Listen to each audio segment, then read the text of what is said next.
کیا روزے کی حالت میں ایک بوتل خون دینا جائز ہے کہ ناجائز ہے؟ یہ ایک الگ مسئلہ ہے۔ میرے بھائیوں، آپ کو روزہ ہے، بخار ہے، لیکن ڈاکٹر نے بلڈ جانچ کے لیے سیمپل مانگا ہے، آپ روزہ نہیں توڑنا چاہتے ہیں، تو ایسی کنڈیشن میں آپ بلڈ جانچ کے لیے 2 4 5 ml بلڈ اگر آپ کا نکالا جا رہا ہے تو آپ نکلوا سکتے ہیں، آپ کا روزہ نہیں ٹوٹے گا۔ سن لیجئے مسئلہ، اگر 2 4 5 ml بلڈ نکلوانے سے آپ کی جانچ کے لیے جانا ہے بلڈ، 2 4 5 ml بلڈ نکالنے سے روزہ نہیں ٹوٹے گا، لیکن آپ کو ایک بوتل خون دینا ہے، ایک بوتل خون دینے کے بعد کمزوری آنا ہے، کمزوری جب آتی ہے تو بلڈ نکالنے والے آپ کے ہاتھ میں پہلے ایک بال پکڑا دیتے ہیں تاکہ خون کا سرکولیشن بنا رہے، اور آپ ایسے ایسے بال دباتے رہیں گے اور بلڈ نکلتا رہے گا، اور بلڈ نکالنے کے بعد ایک بوتل خون دینے کے بعد پھر آپ کو 2 بسکٹ، چائے یا کوئی جوس پلایا جاتا ہے۔ یہ ہر ہاسپٹل کا ایک نیم ہے، لہٰذا ایسی صورت میں آپ روزے سے ہیں تو آپ کا وہ بلڈ لے گا نہیں، وہ آپ کو کہے گا کہ پہلے آپ روزہ توڑیے، کچھ کھائیے، کیونکہ بلڈ نکلنے سے آپ کو اور کمزوری پیدا ہو جائے گی۔ اسلام یہاں آپ کو اجازت دیتا ہے کہ ایک غیر مسلم کی جان بچانے کے لیے آپ کو اگر روزہ توڑنا پڑ رہا ہے تو روزہ توڑ دیجئے۔ یہ روزے کی قضا تو بعد میں ہو جائے گی، لیکن اگر یہ مر گیا تو دوبارہ زندہ نہیں ہو پائے گا، اس لیے اس کو بچانا، روزہ رکھنے اس وقت توڑ دینا بہتر ہے، اس کو بچانا زیادہ ضروری ہے۔ لہٰذا اسلام یہاں آپ کو اجازت دیتا ہے کہ غیر مسلم کی جان بچانے کے لیے روزہ توڑ دو۔ اس سے بڑا درجہ انسانیت کا اور کیا ہوگا؟ وہ سوچیں جو موب لنچنگ کر کے، درختوں سے باندھ کر، جے شری رام کے نعرے لگوا کر جو ایک انسان کی جان لے لیتے ہیں، وہ سوچیں کہ وہ کس دھرم کے پاسدار ہیں اور کس دھرم کی رکشا کر رہے ہیں وہ، اور وہ بھی سوچیں جو بنا کسی غلطی کے کسی کو پکڑ کر اللہ اکبر کا نعرہ لگا کر اس کی گردن کو کاٹ دیتے ہیں اور اڑا دیتے ہیں اور سمجھتے ہیں کہ ہم نے بہت بڑا جہاد کر دیا ہے۔ وہ سوچیں کہ انسانیت کا احترام تو یہ اسلام نے پیش کیا ہے کہ روزہ توڑ دو لیکن دوسرے کی جان بچا لو۔ اگر تمہارا بلڈ اس کے بلڈ سے مل رہا ہے تو آپ بلڈ دو اور اس انسان کی جان بچاؤ، اس لیے کہ انسانیت کو آپ بچا رہے ہیں، ایک انسان کو نہیں بلکہ ساری کائنات کے انسان کو آپ بچا رہے ہیں۔ یہ ہے اسلام کا درس، یہ ہے اسلام کی تعلیم، یہ ہے اسلام کی شکشا، یہ ہے اسلام کا میرے بھائیوں نظریہ۔ اس سے بڑی انسانیت اور کیا ہو سکتی ہے؟ ایک اور چیز پر غور کیجیے، آپ جاؤ بیٹا جاؤ، جلدی جاؤ، آپ کی بیوی انتظار کر رہی ہے گھر پہ۔ پہلے بیٹھ جائیں گے پھر بھاگیں گے، کسی طرح تھوڑا سکون ہوتا ہے تو یہ ایک اور نظریے سے سوچئے۔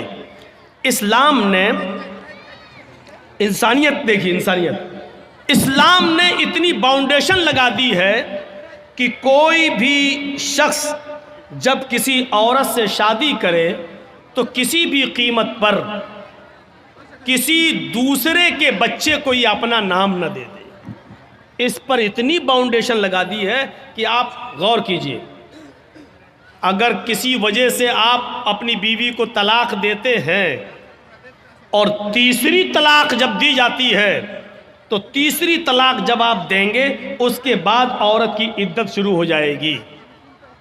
اس کے بعد سے جیسی تیسری طلاق دی وہیں سے عدت شروع۔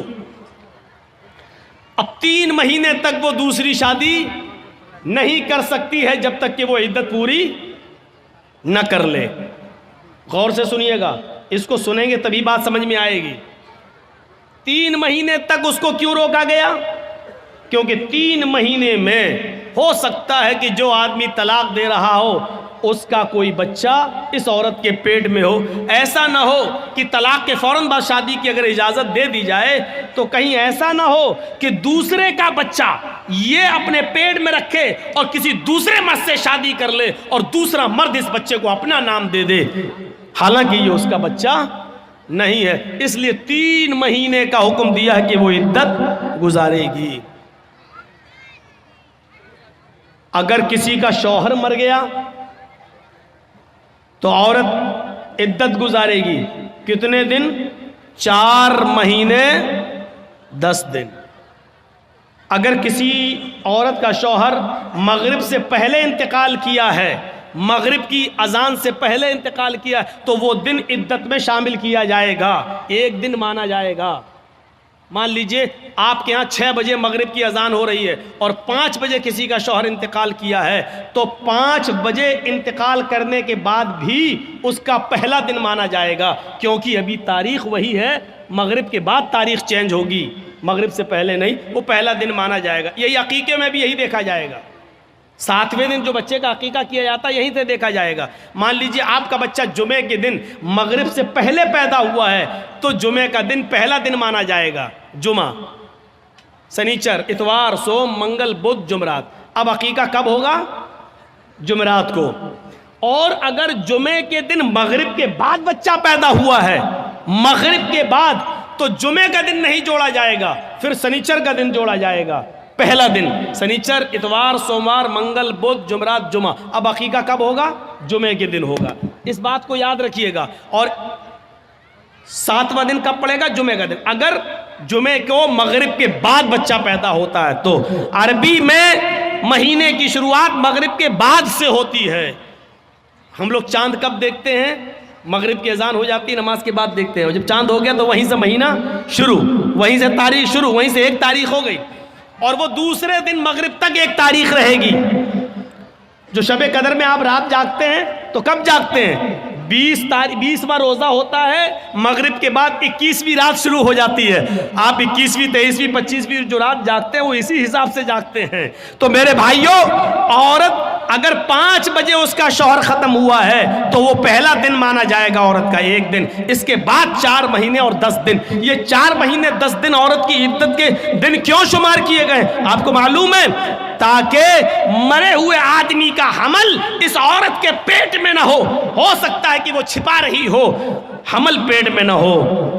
4 مہینے 10 دن کی مدت بہت ہو گئی ہے، اگر اس کے پیٹ میں بچہ ہوگا تو 4 مہینے میں اس عورت کا پیٹ تھوڑا بہت باہر نکل آئے گا، جس سے پتہ چل سکتا ہے کہ اس کے پیٹ میں فلاں آدمی کا بچہ ہے۔ اگر ہے تو جب تک بچہ پیدا نہیں ہو جاتا تب تک اس کی عدت رہے گی، اور اگر نہیں ہے تو 4 مہینے 10 دن کے بعد یہ عورت کہیں دوسرا نکاح کرنا چاہے تو کر سکتی ہے، تاکہ کسی دوسرے آدمی کا، اس مرے ہوئے آدمی کا بچہ کسی دوسرے آدمی کا نام نہ پا جائے۔ یہ اسلام نے ایک باؤنڈیشن لگا دی ہے، باؤنڈیشن بہت سختی ہے اس معاملے میں۔ ہاں، خلا کا معاملہ تھوڑا سا الگ ہے۔ ایک چیز ہوتی ہے مرد طلاق دینا نہیں چاہتا، عورت طلاق لینے پر مصر ہے، نہیں ہمیں طلاق چاہیے، ہمیں نہیں رہنا ہے تیرے پاس۔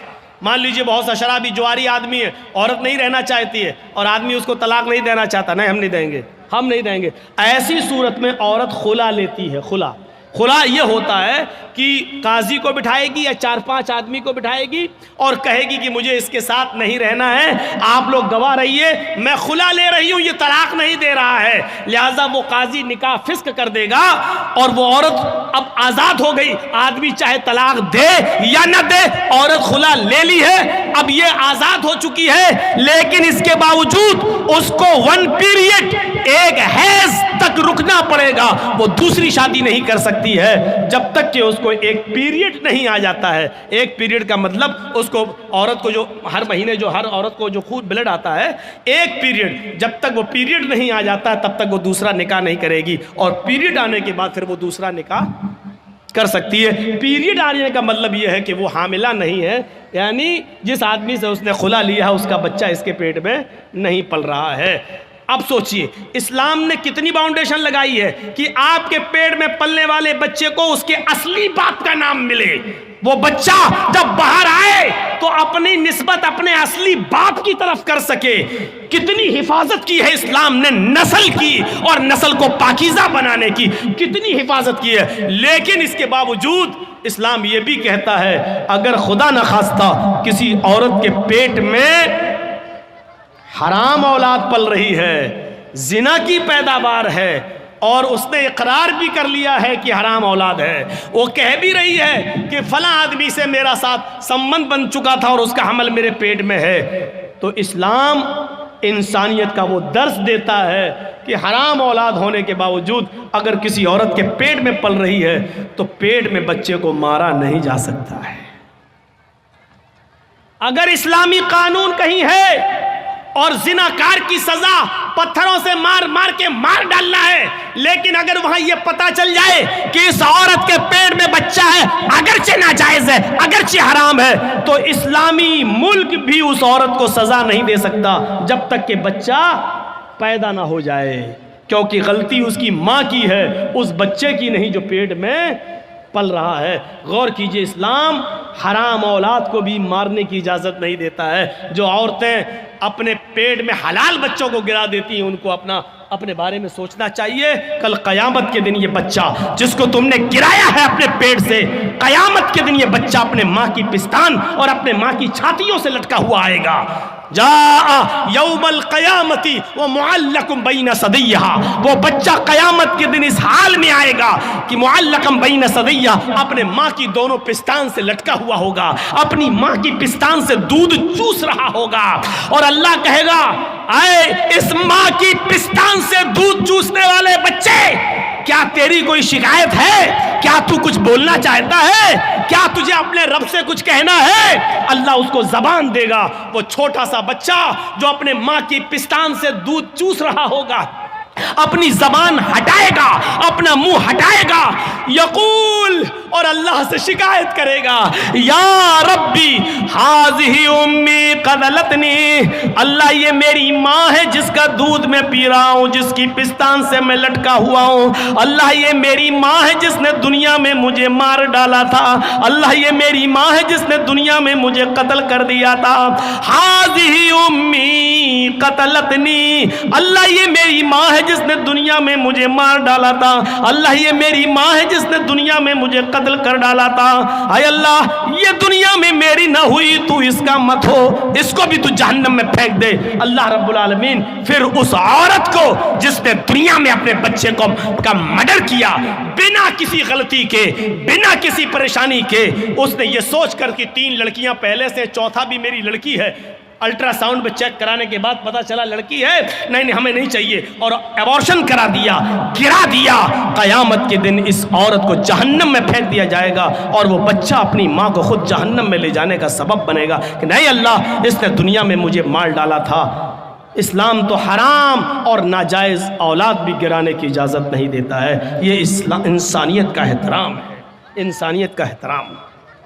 اسلام میں بہت جہاں تھوڑا بہت مسئلہ ہارڈ لگتا ہے وہیں آسانی بھی پیدا ہوتی ہے۔ مان لیجئے رمضان کا مہینہ اور 20 روزے گزر چکے ہیں، آج کوئی ہندو ہے یا کوئی عیسائی مسلمان ہو رہا ہے اور وہ 20ویں روزے کو مسلمان ہوا، تو اب وہ روزہ کب سے رکھے گا؟ روزے تو پورے مہینے کے فرض ہیں، لیکن کوئی ہندو یا کوئی عیسائی یا کوئی یہودی 20ویں روزے کو مسلمان ہو رہا ہے، 20 روزے تک ہندو تھا، عیسائی تھا، یا یہودی تھا، یا جینی تھا، بدھسٹ تھا، 20 روزے کے بعد مسلمان ہو رہا ہے 20ویں روزے کو، تو اب وہ روزہ کب سے رکھے گا؟ آج مسلمان ہوا ہے تو اب جب مسلمان ہوا تبھی سے تو رکھے گا۔ اب سوال یہ پیدا ہوتا ہے کہ وہ 20 روزے جو اس کے چھوٹے ہیں وہ پورے کرے گا یا نہیں کرے گا؟ تو صاف مسئلہ ہے کہ نہیں کرے گا۔ کیوں نہیں کرے گا؟ کیونکہ جب وہ اسلام لایا ہے تب تک وہ کافر تھا، اس پر روزہ فرض تھا ہی نہیں۔ آج وہ اسلام لایا تو اب جتنے روزے ہیں اتنے وہ رکھے گا، بقیہ روزے وہ نہیں رکھے گا۔ اس لیے نہیں رکھے گا کیونکہ اس وقت اس کے اوپر روزے فرض تھے ہی نہیں۔ کتنے روزے رکھے گا؟ جتنے باقی ہیں۔ ایک چیز اور سن لیجئے، 20ویں روزے کو اسلام لایا، لیکن اسلام لا رہا 5 بجے شام میں اور روزہ کھلتا ہے 6 بجے۔ اب 5 بجے وہ اسلام لا رہا ہے تو اسلام جیسی وہ 5 بجے لایا تو اب کیا کرے گا؟ آج کا روزہ کیا کرے گا؟ تو 5 بجے اسلام لاتا ہے تو 5 بجے ہی سے اس کا روزہ شروع ہو گیا ہے، کیونکہ 5 بجے سے پہلے اس کے اوپر روزہ فرض تھا ہی نہیں، کیونکہ وہ کافر تھا۔ جیسے اسلام لایا ویسے اس پر روزہ فرض ہو گیا، ویسے ہی اس کے اوپر روزہ فرض ہو گیا۔ اب 5 بجے ہی وہ نیت کر لے گا کہ میں روزے سے ہوں۔ اسلام لے آیا، اشہدو ان لا الہ الا اللہ وان محمد رسول اللہ، اسلام لاتے ہی اس کے اوپر عصر کی نماز فرض ہو جائے گی، کیونکہ ٹائم ابھی باقی ہے اور اسلام لا چکا ہے، عصر کا وقت ابھی باقی ہے، لہٰذا پہلے عصر کی نماز پڑھے گا اور یہیں سے اس کا روزہ بھی شروع ہو جائے گا، کیونکہ اسلام لا چکا ہے۔ جب سے اسلام لایا یہیں سے روزہ شروع، اور 6 بجے وہ روزہ سب لوگوں کے ساتھ کھول لے گا اور اس کا یہ ایک روزہ مانا جائے گا، یہ ایک روزہ مانا جائے گا۔ یہ آسانی بھی ہے اسلام، یہ آسانی بھی ہے۔ اسلام مشکل نہیں ہے، لوگوں نے اس کو مشکل بنا دیا ہے۔ کیا وہ لوگ صحابہ نمازیں نہیں پڑھتے تھے؟ کیا وہ روزے نہیں رکھتے تھے؟ مشکل بنا دیا ہے۔ فجر میں نہیں اٹھ پا رہے ہیں صاحب، کیوں؟ اب رات میں 1 بجے جرجی صاحب کو ٹائم ملے گا، 3 بجے تک جلسہ چلے گا، پھر آدمی یہاں سے جائے گا، تھوڑی دیر کمر سیدھی کرے گا، فجر میں اٹھے گا، نہیں اٹھ پائے گا۔ کلیئر ہے؟ لیکن یاد رکھیے مولانا جرجیز کا جلسہ، اور اس جلسے میں 2:30 بجے 3 بجے تک جاگ لینا، اور اس جاگ لینے کے بعد صبح فجر کی نماز میں نہ آنا، یہ دلیل نہیں ہے اس بات کی کہ آپ کا جلسہ کامیاب ہو گیا ہے، یا یہ عذر نہیں ہوگا کہ میں جلسہ سننے کی وجہ سے رات میں جاگ لیا اس لیے فجر میں ہم نہیں اٹھ پائے۔ جلسہ کرانا فرض نہیں تھا، فجر کی نماز پڑھنا فرض تھا۔ آپ نے ایک فرض کو چھوڑا اس کام کے لیے جو آپ کے اوپر فرض ہی نہیں تھا۔ میرے بھائیوں، یہاں سے یہ میسج لے کے اٹھیے گا، یہ پیغام لے کے اٹھیے گا، یہ تصور لے کے اٹھیے گا۔ تو انسانیت یہ ہوتی ہے، انسانیت۔ تو یا ایھا الناس انا خلقناکم من ذکر و انثی وجعلناکم شعوبا وقبائل لتعارفوا، تم کو ہم نے ایک مرد اور ایک عورت سے پیدا کیا ہے، تم سب آپس میں بھائی ہو، تم آپس میں ایک ہی باپ کے اور ایک ہی ماں کے بیٹے ہو، تمہارا باپ ایک ہے، تمہاری ماں ایک ہے۔ اچھا ایک چیز اور بتائیے، غور سے سننا، ہم مسلمان ہیں، یہ ہندو ہے، ہم دونوں کا جھگڑا ہوا ہے، اب کورٹ میں گئے تو جج صاحب بیٹھے ہیں، اگر مسلمان ہیں تو ان کا دل چاہتا ہے کہ ہم مسلمان کی طرف تھوڑا سا جھکاؤ کر دیں، ہندو ہے تو وہ چاہتا ہے تھوڑا سا ہندو کی طرف جھکاؤ کر دیں۔ یہ ہوتا ہے، یہ ہوتا ہے۔ قرآن نے انسانیت، یہاں پر انسانیت کو فروغ دیا ہے، انسانیت کو بڑھاوا دیا ہے، اور کہا اگر تم سچے مسلمان ہو تو فیصلہ کرتے وقت نہ قوم دیکھو گے، نہ برادری دیکھو گے، نہ ذات دیکھو گے، نہ مذہب دیکھو گے، حکم وَلَا يَجْرِمَنَّكُمْ شَنَآنُ قَوْمٍ عَلَىٰ أَن لَّا تَعْدِلُوا اعْدِلُوا هُوَ أَقْرَبُ لِلتَّقْوَىٰ۔ بھائی جس کو جانا ہو ابھی اٹھ کے چلے جاؤ یار، کیوں بار بار اٹھ رہے ہو؟ بہت ڈسٹرب ہوتا ہے ہم کو سامنے۔ لا یجرمنکم شنآن قوم، آئے مسلمانوں، کسی قوم کی دشمنی، کسی مذہب کی دشمنی تمہیں اس بات پر مجبور نہ کر دے کہ تم سچا فیصلہ نہ کر سکو، ان کے ساتھ انصاف نہ کر سکو، ایسا نہیں ہونا چاہیے۔ اعدلوا، ہر حال میں سچا فیصلہ کرنا، چاہے وہ مسلمان کے خلاف جائے، چاہے وہ ہندو کے خلاف جائے، عیسائی کے خلاف جائے، تمہارے اپنے خلاف جائے، تمہارے اپنے بیٹے کے خلاف جائے، تمہاری اپنی اولاد کے خلاف جائے۔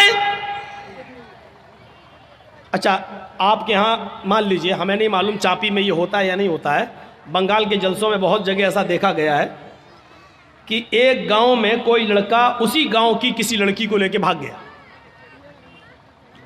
2-4 دن کے بعد پکڑ گئے، گاؤں واپس آئے، اب لڑکی کا باپ روتا ہے، میری لڑکی تو عزت لٹ گئی، برباد ہو گیا، منہ دکھانے کے لائق نہیں ہے۔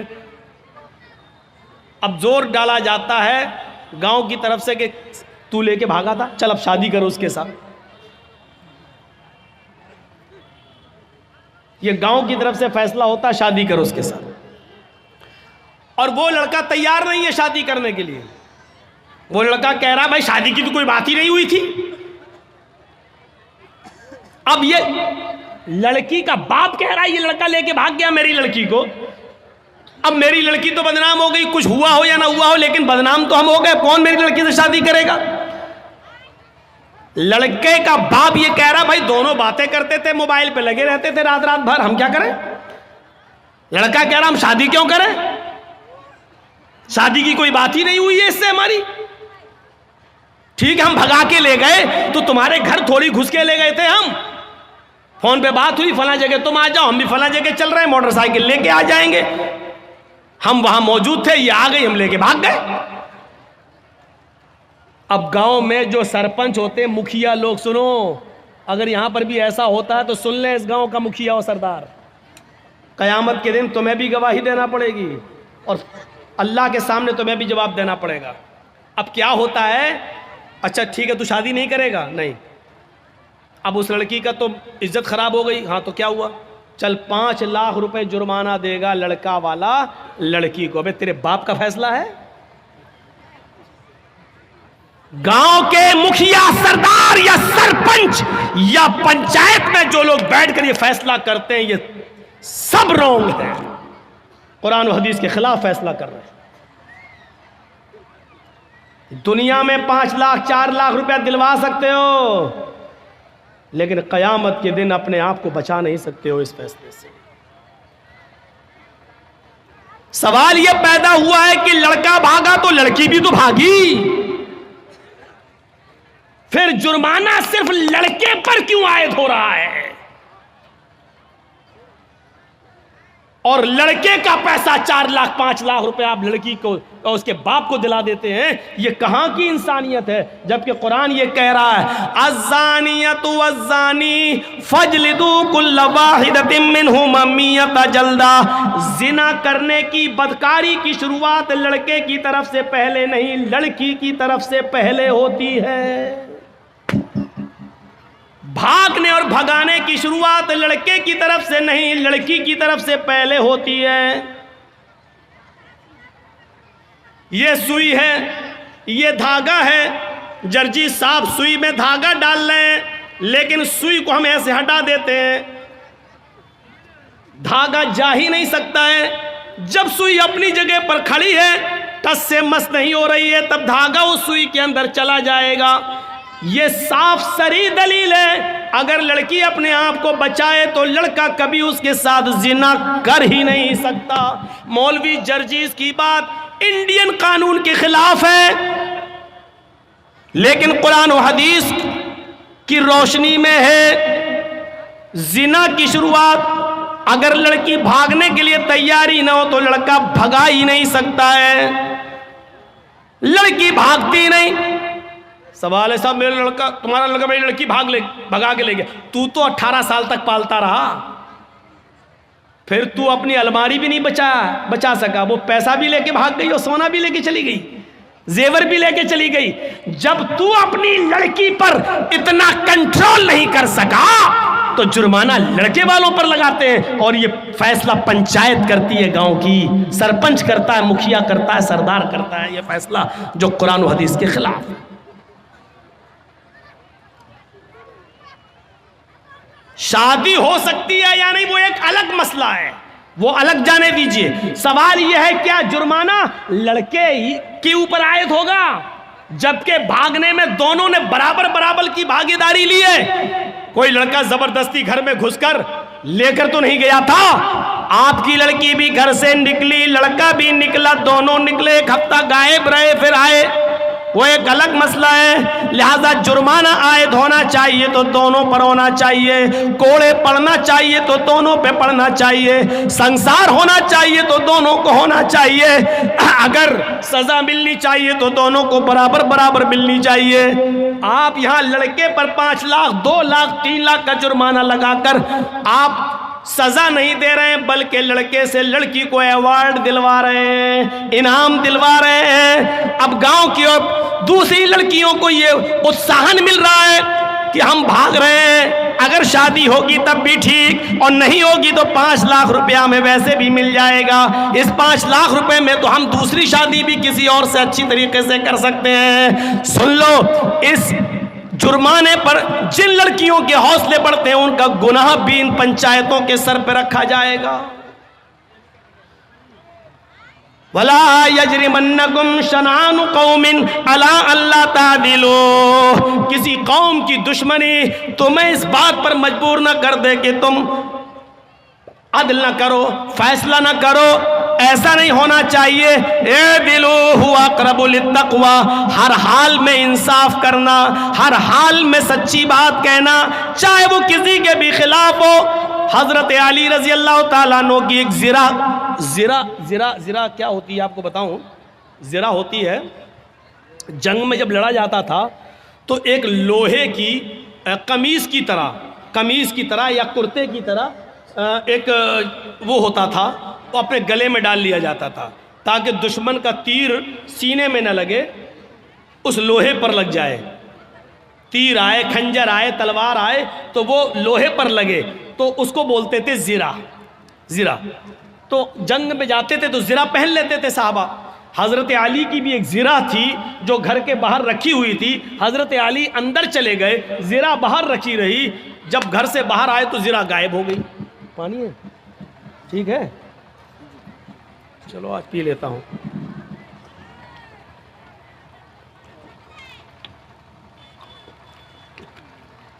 وہ زرہ غائب ہو جاتی ہے. اور سنیے, 6 مہینے کے بعد وہ زرہ ایک یہودی کے پاس نظر آتی ہے. آہا, سنتے رہیے میرے بھائیوں, بڑا زبردست مسئلہ. کس کے پاس؟ ایک یہودی کے پاس نظر آتی ہے وہ زرہ. حضرت علی نے اس یہودی سے کہا, یہ زرہ میری ہے. اور حضرت علی کون ہے؟ امیر المومنین. امیر المومنین سمجھ رہے ہو نا, اس کو سمجھانے کے لیے بول دوں, چیف منسٹر. امیر المومنین ہیں, پورے علاقے کے ذمہ دار ہیں. یہودی سے کہتے ہیں, یہودی یہ زرہ تو میری ہے, تیرے پاس کہاں سے آئی؟ اس نے مسکراتے ہوئے کہا, اچھا نیت خراب کر رہے ہو میری زرہ پر, یہ تو میرے پاس بہت دنوں سے ہے. حضرت علی نے کہا, تم پنگا لے رہے ہو, تمہیں اچھی طریقے سے معلوم ہے کہ یہ زرہ میری ہے. اس یہودی نے کہا, آپ جھوٹ بول رہے ہیں. لیجیے, کس سے کہا جا رہا ہے؟ حضرت علی سے. آپ جھوٹ بول رہے ہیں, یہ زرہ آپ کی نہیں میری ہے. حضرت علی نے کہا, میں تمہارے خلاف مقدمہ دائر کروں گا عدالت میں. تو میں عرض یہ کر رہا تھا کہ حضرت علی نے کہا میں مقدمہ دائر کروں گا. اس یہودی نے کہا, کر دو مقدمہ, دیکھتے ہیں عدالت کیا فیصلہ کرتی ہے. حضرت علی نے مقدمہ دائر کر دیا. کہاں؟ کورٹ میں, عدالت میں. اور جج کون ہے؟ قاضی شریح. اور یہ جج کس نے بنایا؟ حضرت علی نے. جج کس کا؟ علی نے بنایا. لیکن جج بنا ضرور رہے حضرت علی, لیکن جج نے یہ نہیں دیکھا کہ مجھے جج بنایا کس نے. جج کا مطلب یہ ہوتا ہے کہ مجھے عدل اور انصاف کو قائم رکھنا ہے. قرآن کی اس آیت کے پیش نظر کہ وَلَا يَجْرِمَنَّكُمْ شَنَآنُ قَوْمٍ عَلَىٰ أَن لَا تَعْدِلُوا اعْدِلُوا هُوَ أَقْرَبُ لِلتَّقْوَىٰ. کبھی کسی قوم کی دشمنی تمہیں غلط فیصلہ کرنے پر مجبور نہ کر دے. صحیح فیصلہ کرنا, چاہے وہ کسی کے خلاف. اس یہودی کے پاس نوٹس پہنچا کہ تمہیں بھی آنا ہے. حضرت علی اور یہودی دونوں ایک ہی دن پہنچتے. قاضی شریح کی عدالت میں، قاضی شریح کی عدالت میں، یہ ایسا جج نہیں تھا جو ہمارا چوکیدار بنا دیتا ہے اس لیے بابری مسجد کا فیصلہ ان کے پکش میں چلا جاتا ہے، کیونکہ ہم نے آپ کا نمک کھایا ہے تو نمک حلالی تو کرنا ہی ہے۔ یہ سسٹم نہیں تھا وہاں۔ حضرت علی رضی اللہ تعالیٰ عنہ بھی کورٹ میں موجود ہے، ایک کٹ گھرے میں کھڑے ہیں، یہودی بھی دوسرے کٹ گھرے میں کھڑا ہے۔ پوچھا ہے علی مقدمہ آپ نے دائر کیا ہے، بتاؤ کیا پرابلم ہے؟ کہا اس یہودی کے پاس ایک زرہ ہے، وہ زرہ میری ہے، اور یہودی کہتا ہے کہ وہ زرہ میری ہے، لہٰذا اس یہودی سے وہ زرہ مجھے دلوائی جائے۔ قاضی صاحب نے کہا ہے یہودی حضرت علی کہہ رہے ہیں کہ وہ زرہ میری ہے، تم اس کے بارے میں کیا کہنا چاہتے ہو؟ اس یہودی نے کہا حضرت علی جھوٹ بول رہے ہیں، زرہ میری ہے، اس وقت میرے پاس ہے، میں عدالت کے باہر رکھ کر آیا ہوں۔ قاضی نے حضرت علی سے کہا ہے علی یہ شخص کہہ رہا وہ زرہ میری ہے، تم کہہ رہے ہو وہ میری ہے، ابھی زرہ تو اس یہودی کے پاس ہی رہے گی کیونکہ اس کا مالک وہ ہے، بھی اس کے پاس ہے، لیکن مجھے یہ بتاؤ کہ اگر وہ زرہ تمہاری ہے تو تمہارے پاس کوئی گواہ ہے یا نہیں؟ اس گواہ کو بلاؤ، میں اس سے پوچھوں اس زرہ میں کیا کیا تم نے دیکھا ہے اور کس بنیاد پر کہتے ہو کہ وہ علی کی زرہ ہے؟ حضرت علی نے کہا ہاں گواہ ہے۔ کہا کون؟ کہا ہے۔ کہا اس گواہ کو بلاؤ۔ جب گواہ کو بلایا گیا تو وہ گواہ حضرت علی کے بیٹے حضرت حسن تھے، وہ کٹ گھرے میں کھڑے ہوئے اور گواہی دینے لگے، اے قاضی صاحب یہ میرے ابو کی زرہ ہے اور میں زرہ کو اچھی طرح پہچانتا ہوں، میرے باپ کبھی جھوٹ نہیں بولے، لہٰذا یہ زرہ میرے ابو کی ہے، میں گواہی دیتا ہوں اس زرہ کو یہودی سے لے کر میرے باپ کو دلوایا جائے۔ قاضی صاحب کا فیصلہ سنیے، قاضی صاحب کا فیصلہ سنیے۔ قاضی صاحب کہتے ہیں امیر المومنین سے اے علی جی آپ کی گواہی آپ کے بیٹے نے دی اور شریعت باپ کے حق میں بیٹے کی گواہی معتبر نہیں مانتی ہے۔ شریعت کہتی ہے، قرآن و حدیث کہتی ہے باپ کی گواہی اگر بیٹا دے تو اس گواہی کو نہیں مانا جائے گا، کیونکہ بیٹا اپنے باپ کے خلاف بولتا ہی نہیں ہے، وہ اپنے باپ کی حمایتی میں بولتا ہے، لہٰذا کوئی دوسرا گواہ لاؤ، آپ کے بیٹے کی گواہی شریعت کے مطابق قبول نہیں۔ حضرت علی نے کہا ایک دوسرا گواہ بھی ہے میرے پاس، اپنے غلام کو بلایا، جب غلام کٹ گھرے میں آتا ہے حضرت علی نے کہا یہ میرا گواہ ہے، غلام نے گواہی دی کہ یہ زرہ علی کی ہے، ہمارے آقا کی ہے۔ حضرت جج صاحب نے پوچھا قاضی صاحب نے کہ تم کون ہو؟ کہا میں ان کا غلام ہوں۔ فرمایا قمبر نام ہے میرا، میں ان کا غلام ہوں۔ کہا ہے علی شریعت کہتی ہے مالک کے حق میں غلام کی گواہی بھی قبول نہیں کی جاتی ہے، کیونکہ غلام اپنے آقا کے خلاف اپنے مالک کے خلاف بولتا ہی نہیں ہے، اس کے اوپر اپنے مالک کا پریشر ہوتا ہے، وہ جانتا ہے کہ اگر اپنے مالک کے فیور میں نہیں بولا تو گھر مار کھائیں گے، ہمیں مارا جائے گا، ستایا جائے گا، لہذا مالک کے حق میں غلام کی گواہی بھی قبول نہیں۔ اے علی معذرت کے ساتھ آپ کی غلام کی گواہی بھی قبول نہیں کی جائے گی، کوئی اور گواہ ہو تو لاؤ۔ حضرت علی نے کٹ گھرے میں کھڑے ہو کر کہا اے جج صاحب، قاضی صاحب، ان دو گواہیوں کے علاوہ میرے پاس اور کوئی گواہی نہیں ہے۔